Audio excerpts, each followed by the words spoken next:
Sir வணக்கம். சுற்றி fencing கரெக்டாக 1 ஏக்கரு போர் சர்வீஸு.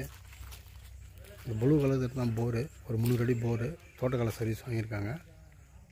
நல்ல ஓசூர் பார்த்திங்கன்னா இங்கேருந்து பார்த்திங்கன்னா 1 கிலோமீட்டர், கொடுங்கலூர் பார்த்திங்கன்னா ஒரு 6 கிலோமீட்ரு. ஃபென்சிங் பண்ணி கேட்டு போட்டுருவாங்க. தார் ரோடு, பஸ் ரூட்டு, மலை சைட்டு நல்லா நீட்டாக இருக்குது.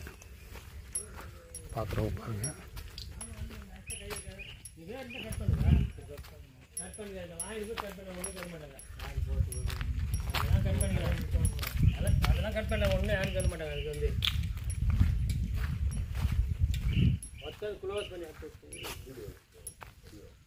ரோடு ஃப்ரண்ட்டு 150 அடி வரும் சார். ரோடு பீஸு யாரோட